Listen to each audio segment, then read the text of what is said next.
right, part two. I'm gonna try to keep all these around 5 minutes long, so we can stay a little organized. But yeah, once again, family, we moving into a sun cycle age where really becoming the deities that the whole world looks up to is easier than you've ever experienced in your life.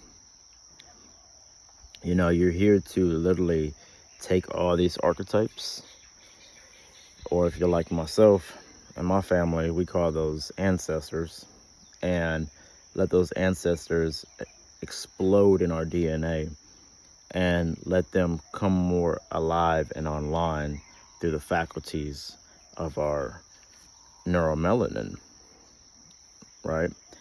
But for everybody else that might not, have that grasp on the sciences of spirituality yet, you're here to maybe be more philosophical for right now, and like Carl Jung, and look at these deities and gods as archetypes that you are to be like, and see that godliness in everything, and not see just one god that you know thinks and acts and talks and does everything for you.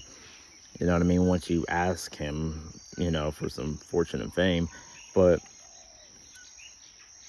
actually see the godliness in all things. It doesn't matter. It literally doesn't matter how much fake, fiat, necromancy notes, debt notes that you have. What we call money is necromantic. You know what I mean? Rapist, pedophilic, slave master, what you call presidents of a corporation on a bill that is a debt note that you have seen so many people give their life away for, because it's a necromancy. It doesn't matter how much of that necromancy that you have or money that you have.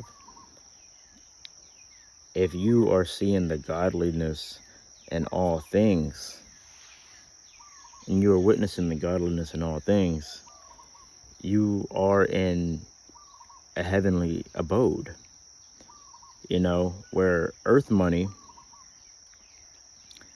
doesn't equate to any level of self-love, self-esteem, self-value, self-respect, self-worth. It doesn't equate to it. Most of the time we only think about money not necessarily for our actual survival or thrival. It's only for our wants and desires. You know what I mean? Most people are only using this money to get some 666 beast energy anyways, some sex. You know what I mean? Just to bribe people into sex. Like, here's what I can do. Here's my self-worth. Here's my self-love.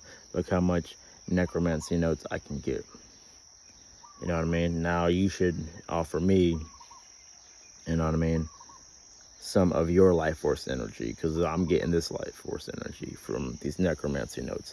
But in actuality, family, you know what I mean? Like I said, we are on this walk and path towards enlightenment and endarkenment, where we cultivate the heavenly treasures of energy itself in a whole different way.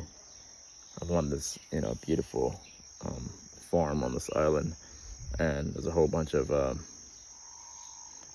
flies around me, so don't mind. I'm near this garden, and grass is kind of freshly cut. If you know, you know. But anyways, going back to what I'm saying is that we have ways that we cultivate energy, and you want to attract the beings that you might want to, I don't know, mate with, or just have a tribe with, and commune with, kinship, brotherhood, sisterhoodship with, not from a sense of letting necromancy, currency that the whole world is operating from, slave master frequency currency, be the main currency. You can use it, but don't let that be the main currency that connects you between your family, or it'll always make your family dead. It'll always kill your family. Your family will die out every single time you try to rebuild a new tribe. It'll die out if it's based from these necromancy debt notes, you know, being your main source of energy. Because we have levels of energy that we've always, what they call nowadays, mystified or made it mythological, but we actually cultivated these energies, and we played with them to the point where they danced and they sung inside of our whole existence, and everything became godly inside of our whole complex or whole ontology of life. Our neurological faculties were flooded with, you know, this filter of how we look at life through these energy systems. And that was what you call like the new age, because we have to look at, you know, art and communication and such from a way of higher amounts of systematic approach towards energy, higher echelons of a systematic approach towards energy. You know what I mean? And along that way, you're going to be cultivating the neuromelanin, the neuroplasticity, the neurogenesis that actually equates towards, you know, enlightenment and endarkenment. And you just got to relax into this energy, because you can't be stiff. You won't ever see nobody doing Tai Chi and Qigong super stiff, because that's energy cultivation. You can't be stiff doing breath work. You know what I mean? Your meridians and your nadis are all going to be locked up. You got to relax. And that's the only way that, you know what I mean, you can actually feel like a billionaire or trillionaire. You got to think about these billionaires and trillionaires. They're doing all this just to relax.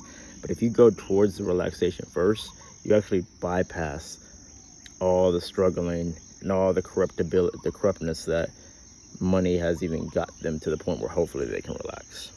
All right, I'm gonna make another video.